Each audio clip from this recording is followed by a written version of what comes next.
In Week 5, our DraftKings cash lineup scored 183 points. Our GPP lineup scored 214 points, good for the top 7.5% of the contest.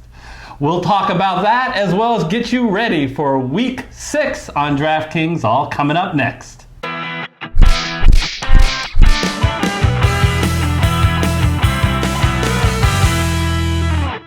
Hello everyone, I'm Eric Lee. And I'm Gary Kurtzman, and we are the Fantasy Football Consultants.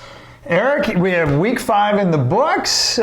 Crazy week, high scoring. High scoring week. Yes. Indeed, very high scoring week. A lot of those chalk players, a lot of those high ownership players did well. So scores can fluctuate. Definitely high scoring for Week 5. You know, Eric, we advertise that we have a contest that starts later on in the season, and each week we take qualifiers to enter that contest, and we have the 4 winners for this past week. Scrolling down on ticker, they were the ones that answered the question correctly: who will be the highest scoring wide receiver in Week 5? So congratulations to those 4 winners. We have a 5th winner as well. That's the person that wrote us a review and gave us a 5-star rating on iTunes. They did it the easy way. They did it the easy way. And what we would like the viewers to do is, if you have the time and you have the inkling, please go on iTunes and just write us a review. Right? You don't even have to listen to the podcast if you've already watched the YouTube video, because the podcast is the audio portion of the YouTube video. So in a sense, you've already listened to the podcast, but we want to build a brand. We want to get our name out there. So if you write us a review on iTunes, it would really help you out a lot. And in return for which, we draw 1 name each week from people who have written a review on iTunes, and we make them automatic qualifiers for our contest. It's going to happen later in the season. So please, write a review on iTunes. It would help you and us out. Speaking of qualifying for that league where you can win up to $200 in our league once you qualify, this week's contest, Week 6 contest, is enter in the YouTube comment section. So if you're listening to us on iTunes, you got to go over to our YouTube video and enter in the comment section 3 things. The highest scoring on the main slate based on DraftKings scoring in the flex position. So you can pick a running back, a wide receiver, or a tight end. List the one you think is going to score the most. And then second, pick the next player. It's only going to be used for tiebreaker purposes. And then finally, give us your DraftKings handle, username, so we can put it in. And make sure you get that in by 10 p.m. Pacific Standard Time on Sunday, 1 p.m. Eastern. So better yet, 10 a.m. Sunday morning. I think we might have said p.m. at night, and I definitely don't want people watching the late games. That would make it a lot easier to do that. That would make it a lot easier. That's right. That's right. Let's go into our own studio for our Week 6 cash game and GPP lineups on DraftKings. All right, we're going to start with our DraftKings cash lineup. And even though the order in DraftKings is quarterback, in our thinking we like to start at running back. And Gary, traditionally we want to pay up. And we always do for Christian McCaffrey. But there is no Christian McCaffrey this week. Not a main slate guy. No, not a main slate guy. So where do we go at running back? Well, there are some good big-name running backs that I think are going to project excellent value, even if it's not top dollar. Eric, why don't we start with Mark Ingram at Cincinnati at Baltimore, 6,600. Well, per our master class, there's the things that we always look for in a running back in DFS. We want one who's home. We want one who's favorite. We want one who has a high implied total. Check, and check for Mark Ingram. 28.5 is the implied total this week for Mark Ingram. It's tough, folks. Sometimes we get Ingram wrong and trying to decide, is it a Lamar Jackson game? Is it an Ingram game? It's not even talking about passing. We're talking about running. Yeah. Who's going to do the running? But gosh, Cincinnati can't stop anybody. The game script should be that they will be ahead and they're protecting that lead. Cincinnati is going to have difficulty keeping up. They don't have 2 key wide receivers in Green and Ross this week. This should be a big Mark Ingram game. Oh, absolutely. Look, here's the things you got to remember. The Ravens are favored by 11 points. 11 points, folks. I mean, that is the second biggest spread of the week. So you know that the Ravens are going to run a lot. And look at Ingram. You know, we talk about, is it going to be an Ingram game? Is it, you know, or is it going to be a Lamar Jackson game on the ground? Look, Ingram averages this season 140 yards per game and 1.5 touchdowns. He is, I mean, talk about high floors. He's got one of the highest floors, I think, of any running back on this slate. Oh, and by the way, why would we expect him to do even better this game? Because the Bengals average giving up 167 yards and greater than 1 touchdown, and they usually don't face on the ground. Yes. And they usually don't face running backs as good as Mark Ingram. Everything is setting up for this to be a Mark Ingram game, which is why I'm surprised. 1, 2, 3, 4, 5, 6. Eric, he's only the 7th highest priced running back, and by our models, he's going to have one of the best games on the ground of anybody. Yeah, I know a lot of people are high on Leonard Fournette. He's had a great year. He has a big presence. He's even getting involved in the passing game. But he's facing New Orleans, who's so good against the run. So in comparing Fournette to Ingram, we like Ingram a little more. Yeah, I think Ingram's got a huge, huge value and a very, very high floor this week. Another guy, which I like, who is a reasonably priced player and ought to have a big day. Time to ring the bell. Go down to Le'Veon. Time to ring the bell. I love it. Le'Veon Bell, 6,400. Here he is. So you got Dallas. Le'Veon Bell is going to be at home, right? Versus Dallas. Look, Le'Veon Bell, he doesn't have the, shall we say, gaudy statistics that Mark Ingram does. Right? We talked about Mark Ingram averaging 140 yards. Le'Veon Bell averages 92 yards. Why am I so impressed with that? Because he somehow gets 92 yards a game when everybody knows he's the only offensive weapon the Jets have had. They've had Luke Falk at quarterback. They haven't had Robbie Anderson. They haven't had Chris Herndon. They've been so injured, the Jets. Everybody's been keying on Bell, and yet they've still been force-feeding the volume over and over again at 92 yards. Well, guess what? No more Falk. We finally got Sam Darnold. Robbie Anderson's playing. Basically, everybody's now healthy and or back from suspension of the Jets. I think Le'Veon Bell is going to start producing the way we thought he would in the beginning of the season now that everybody's back. But he's not priced for it. He's priced like the Le'Veon Bell that we've seen in the first 4 games. That's why I think we're getting a hell of a value. Yeah, and you might say, hey, Eric, you just finished saying you wanted a home favorite. What's the deal? You're picking a home guy, but they're not favored. They are big underdogs. But it's okay with Le'Veon Bell because he's so active in the passing game. So if they do get behind, it's okay. He's had 27 targets in 4 games. That's incredible for a running back. Everyone other than Christian McCaffrey would be very impressed with that. So, and I think Sam Darnold coming back is going to help him so much because drives will be more sustained. They will have sustained drives as well as defenses will respect the pass. Yeah, he's not going to see 8 men in the box anymore with Darnold, thank goodness. And hey, guess what? By the way, the matchup's great. Dallas is really, really hard to pass on. They're much easier to run on. Oh, and by the way, if you're going to beat him with a pass, it's going to be short passes over the middle, which is exactly what Le'Veon Bell does. Perfect for his skill set. They're easy to run on? Aaron Jones may know a little something about that. Yeah, exactly. Were you watching?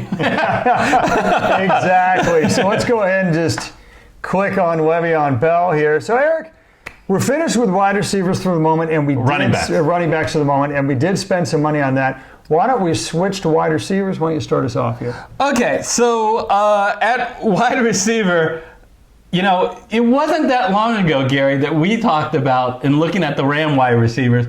Why is Cooper Kupp the cheapest wide receiver? We think he is the best playing out of the slot and is such a huge favorite target of Jared Goff. And they finally wised up, and at Cooper Kupp is now by far the most expensive. As he should be. But look, we're still going to pick him. Ask yourself, who has the most targets of any position this year? It's not even close. 63 targets by Cooper Kupp. Second is Michael Thomas, who's 55. Remember Michael Thomas, who I was bragging about last week? Michael Thomas, 50. So Thomas is not even close. So I think this week against your San Francisco 49ers, playing in the slot, he avoids Richard Sherman. Brandon Cooks is in concussion protocol, so he might not play, which will bring even more attention and more opportunities for Cooper Kupp. But even if he does play, I think it's even better because guys coming out of concussion, traditionally, especially wide receivers, aren't targeted as much as they normally are. Well, and that's absolutely right. And think about the matchup for 1 second. You think, oh my God, San Francisco is very difficult to pass on. And they are. They're the third toughest team to pass on in the league, by the way. But the way you beat them with their incredible pass rush is by short passes. I mean, think about the defensive line for the San Francisco 49ers, and I'll link this back to Kupp in a second. Nick Bosa, Eric Armstead, Dee Ford, DeForest Buckner. What do they all have in common? They're literally all 4 Pro Bowlers. They have 4 Pro Bowlers on the defensive line. They get at the quarterback. You don't have time to throw downfield with San Francisco. That's part of the reason why their secondary is among the best in football. You have to beat them with short throws. That's why outside wide receivers do very, very poorly against San Francisco. Kupp lines up in the slot. Richard Sherman does not travel to the slot. It actually turns out to be an incredibly, incredibly viable matchup to have either a pass-catching running back or a great slot receiver. The Rams this year don't have a good pass-catching running back because they just don't. Todd Gurley does not have the volume that he's had in the past. I mean, there's just no question about it. They're relying on Cooper Kupp. That's why he gets so many targets. This is going to be a great matchup for him this week. I like him a lot. All right, so we are paying up at wide receiver for the Cooper Kupp. Yeah, we're going to stop doing that now. Yeah. I'm going to scroll down, folks, so why don't you play the Jeopardy theme and give me a moment, because the next receiver, in fact, the next 2 receivers, are what I would call, Eric, incredible values. Values that are too good to pass up. Let's giddy up with Michael Gallup. Did you yes. Anything? Reaction? All right. Yeah, well. Yeah. All right, that deserves the reaction to the cops, folks. It's taking a while. Okay, Michael Gallup, folks. Why do I like Michael Gallup so much? Why do I think this guy is way, way, way, way, way underpriced? Well, he was on everybody's sleeper list, right? As somebody who could break out, right? Former 3rd-round pick. He's got all the skill set. He's got a great opportunity with a suddenly very resurgent under Kellen Moore, the Dallas Cowboys passing offense and offense in general has been an incredible resurgence, right? And who's benefiting from that the most? Well, Amari Cooper was going to pretty much have a really good year no matter what. Michael Gallup, on the other hand, is the huge beneficiary of Kellen Moore's new offense. Listen to what he's done. Eric, these are averages. I am not picking a high game here. This is literally the average for the season. Okay, Michael Gallup, 10 targets, 113 yards per game. Oh, and by the way, he's second on the Cowboys in red zone look, so he gets the touchdown opportunities too. And look at what he's priced. Michael Gallup is priced at $5,600. It's just that FanDuel, DraftKings, just hasn't caught up yet to the usage of Michael Gallup. Great value. Yeah, and so we'll go ahead and select him. And you know, it's kind of funny. We can just rewind our comments a little bit from last week in relation to this receiver, because a lot hasn't changed for the Cincinnati Bengals, Auden Tate. Yeah, Auden Tate. I mean, you know, look, he still leads Cincinnati wide receivers in fantasy points for the last few weeks, even though he had kind of a lesser game last week. They got no John Ross. They got no A.J. Green. It's basically the Tate and Boyd show here, folks. It is, and I'll be honest with you here. Yes. Full disclosure. We like honesty. It is hard to trust Andy Dalton sometimes, especially if you watch the first 3 quarters of the last Cincinnati game. But look, you can't deny this much. Cincinnati has top 5 pass volume in the NFL. There's a reason for that. Their defense is so bad, and their offensive line is so bad that it's hard for poor Nixon to run. So you've got top 5 passing volume. You've got such a great opportunity for one of the only healthy wide receivers, left on their roster. And the bottom line is Baltimore, they have a great rush defense, but a bottom 5 pass defense. This is not your Baltimore Ravens defense that you've gotten to know and love in the past. In the past, you can pass on these guys. So yay for the matchup, yay for the opportunity, and yay for the salary at $4,500 for crying out loud. Yeah, $1,800 less than Tyler Boyd. So there's the value, and he did get a touchdown last week. So we talked about his big frame, and can be such a red zone potential target for a touchdown. So let's go ahead and sub Auden Tate, and that gets us through the wide receivers. Couple real good values there, leading us to tight end. We got a lot of money to spend on tight end, don't we? Right, and there's a lot of good options at tight end. I think really popular this week is Austin Hooper, who's done sensational and gets a great matchup. But we're going to go in a little different direction. We are, and I will preface this by saying that exact point. If you wanted to switch in Austin Hooper into our lineup for the person who we're about to recommend, we would completely understand. Eric, if you asked yourself the question, what tight end has the most fantasy points so far this season, the answer would be... Will Disley. I'm a Seattle Seahawks fan. No, it's Hooper, surprisingly. It's no one would have said Hooper. No one would have said that at the beginning of the season. No, and I just love the catchy name, Super Duper Hooper. I wouldn't blame it if you put him in your lineup just for that. And he's facing Arizona, and we all know they suck as Maximus to the extremist, whatever you want to call it, by guarding tight ends, which did not help me when I picked Eifert last week. Apparently he's the exception to every rule. It hurts when I Eifert. Oh, there you go. So the guy that we like just a little bit more than Hooper, he's just an incredible play this week, is George Kittle. Basically the same price. Obviously Kittle's $200 more, but they're close. But the LA Rams are a shockingly good matchup for tight ends too, and Kittle is the focal point of the San Francisco throwing offense. That's what I love about him. He leads the Niners in targets. He leads the Niners in catches. He leads the Niners in yards. He leads the Niners in red zone looks. If there was another category to be measured, I'm sure he would lead in that too.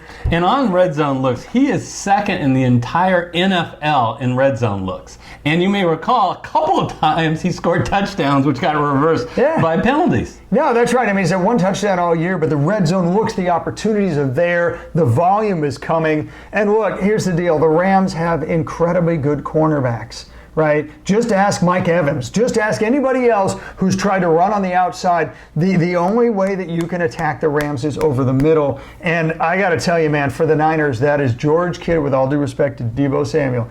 That is George Kittle all day long, every day. It's an incredible matchup. This guy's the focal point. Opportunities galore. Oh, and by the way, what's projected to be a high-scoring affair on both sides. That's primarily why I like Kittle. All right. So before we pick our flex, we can get a little bit of an idea on salary, because remember, defenses is less, and we can actually do something which we call a luxury rather than a necessity. We can actually pay up for quarterbacks.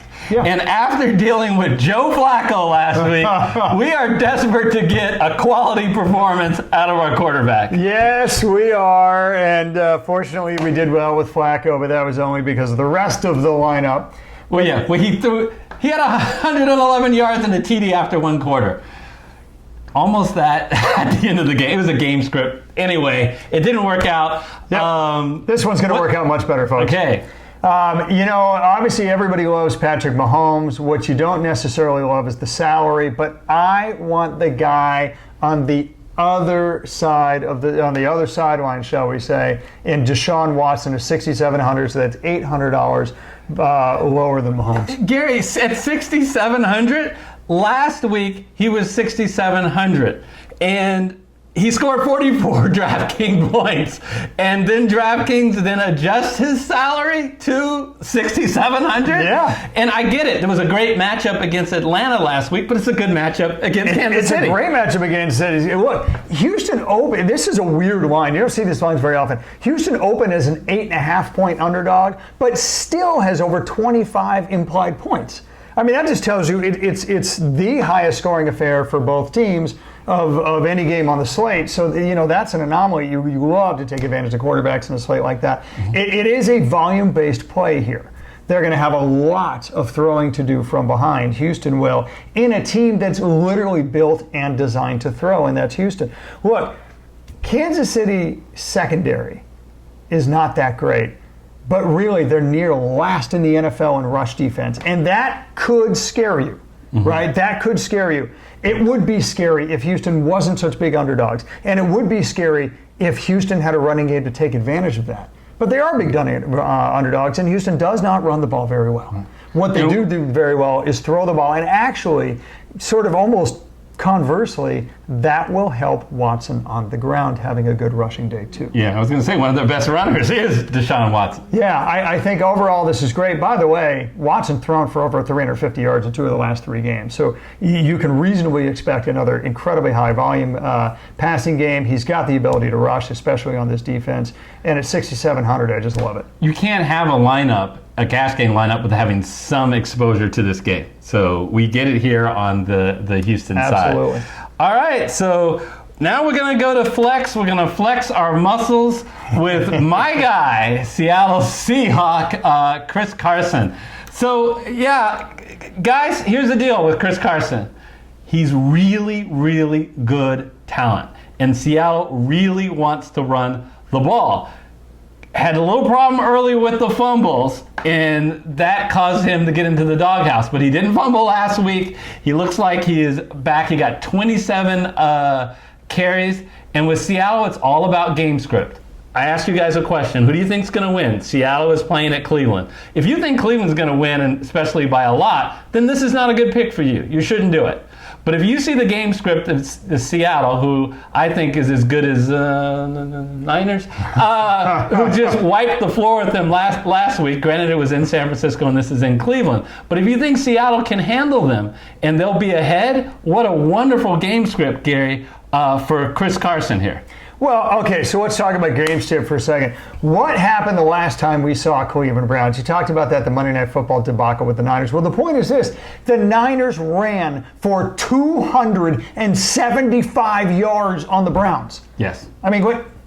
That is not a typo. I feel like I need to say that again for added extra emphasis. The Niners ran on the Browns for 275 yards. By the way, Chris Carson is better than any running back that the Niners have. Oh, God. We have that on tape, folks. I am going to keep the tape and save it. You can't tell me that this is not a dream matchup for Cleveland. That, shock of all shocks, is bottom 5 against the rush. Right? I totally agree about game script. The risk here is this game somehow gets out of hand if Cleveland gets up on Seattle. I don't see that happening. The lines makers don't see that happening. Seattle's got a better record than Cleveland. Their offense has been much more prolific than Cleveland's are. And by the way, I mean, look, in the first half, Cleveland has the time of possession advantage in every single game.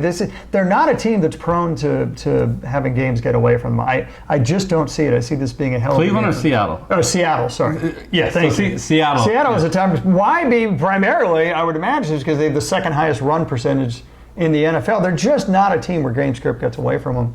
I think this is the absolute dream matchup for Chris Carson. I really do. All right, so we'll go with Chris Carson, and we are left with exactly $1,900 for a defense. Okay, so let's save some money. So we get a grand total of 3 choices for defense.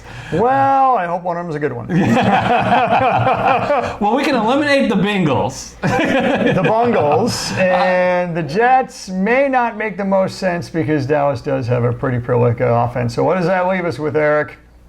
Arizona at home. We like that. Against a team that throws the ball a lot. We like that. I do. And a team that has 7 interceptions so far this year. We like that. So the Falcons, by the way, okay, we're saving money here. I mean, I don't want to put lipstick on a pig here. We're obviously trying to save money because pucker up, pig. We love Ingram and Bell and Carson. We love the running backs. We're paying up for Cooper Kupp. We're paying up for Kittle. And I mean, yeah, we're spending money elsewhere because there's Deshaun Watson. I mean, these are all great values. So we got to save money somewhere. But here's the deal: Atlanta actually is. And this is a true story here. Among the top 10 teams that are friendliest to defenses, I guess that's the right way to put it. Matt Ryan is top 10 in the NFL in picks. He's also top 10 in the NFL in sacks. You do have really good opportunity here. Again, not suggesting the Cardinals are a great defense, but oftentimes the best thing to do is just to kind of punt the defense, get somebody in there where you can save some money because no position is more volatile by far than defense. Essentially, that's what we're done. It allows us, Eric, what I think is a great lineup. Again, as always, if there was a pick that you didn't like and I'm fine, that's fine. Don't just blindly take this cash game lineup, swap out that player with one of your own. And wish you guys the best for Week 6 cash. Let's turn our attention to GPP. We really did well last week, finishing in the top 7.5% in GPP on DraftKings. Deshaun Watson and Hopkins. DeAndre Hopkins. You know, look, the model says that these guys have the highest ceiling of any quarterback wide receiver duo in the NFL this week. And well, they better. Look at the price. Yeah, why would that be? Because Deshaun Watson has thrown for over 350 yards 2 of the last 3 games, for crying out loud. He's got an incredible opportunity with his feet against Kansas City. We talked about that earlier. So just opportunities abound. Now, you might be faulted, rightly so, if last week you assumed that his favorite receiver was Will Fuller. But make no mistake, his favorite receiver is the Nook man, DeAndre Hopkins. And I think he's going to go right back to Hopkins this week because KC does not have a blanket cover corner to cover Hopkins this week the way they did last week. And that's why Fuller took full advantage. Hopkins is the guy who's going to be taking full advantage this week. Tell us about your 2 running backs. They're different running backs that we saw in cash. What attracts you to Elliott and Howard this week for GPP? Elliott because of the game script, because it's going to be Dallas all over the Jets. I think we talked about that in another video that we do, the Survivor Pool video. That's one of, not the biggest, but at least among the largest spreads of the week. And I think game script is going to hugely favor Dallas. And Zeke Elliott, I mean, my goodness, he's due. He's obviously a top 2 running back. He's top 5 fantasy points. He's the guy you want on your side because he's going to get 25 touches a game against a defense you can run on. Then you got Howard. Howard has done so much better. They got a stable of running backs in Philly. But Howard, his efficiency is 50% or more better than every other running back that Philly has. So much so that the quote of the week from the head coach of Philly is, we have got to get Howard more touches. He was already getting 12 to 15 touches a game. If you elevate that to 15 to 20 for $4,900, you got to be kidding me. That's a hell of a value. All right, we're going to speed through this on this GPP. We already talked about Tate. Quickly about Mohamed Sanu. Mohamed Sanu is a boom or bust guy, folks. I mean, that's the way he is. In some weeks, that's what you want in GPP. It's what you want at GPP is volatility. In some weeks, he gets more catches, more yards, and frankly, more looks than anybody else. It depends on the game flow and who's covering Julio Jones. This, to me, could very well be another one of those Sanu games. Okay, and Chris Herndon, finish it up. Chris Herndon, he's back. That's the best thing I can say about Chris Herndon. He is the security blanket for Sam Darnold. You saw it in the preseason. They were gushing about him in the preseason. Then he went and got suspended for 4 games. This is his first game back. I love the opportunity. I love the I thought the best thing about him was 3,500. Damian Williams at the flex. Because he's back, right? He's been injured for a lot of the season, but what did we see last time against Indy? Did Sean McCoy get carries? No, he got 2 carries, right? Did Darrell Williams get carries? No, he didn't get any carries. Who got the carries? It was Damian Williams, and he got more looks in the passing game, too, than anybody else. He seems to be Kansas City's primary running back, and you know what? You got to have as much exposure to this Houston-KC game as you can because it's going to be a shootout. And you did something which we like in correlation. You teamed Ezekiel Elliott with his defense. How about them Cowboys? Same reasons that I talked about before. You just can't trust the Jets offense. Sam Darnold is back, but let's see how he does coming back from mono. I think that's a great spot to pick on somebody who is just coming back, still feeling the effects of mono. Good things can happen. That will wrap up our GPP lineup and wrap us up for week 6 of the DraftKings show. As a reminder, please, if you got through this far, it really helps us out. Smash the like button, and if you haven't yet, hit the red subscriber button. And we will put up on the screen now our FanDuel show for week 6 when it's available, as well as our DFS Master Class playlist. I say it every week, but if you have not watched that playlist, we strongly recommend you do that. It is 100% free. I had someone say to me, Gary, how much does it cost? It's free. Just click on it. And until week 7, we'll see you next time. See you then.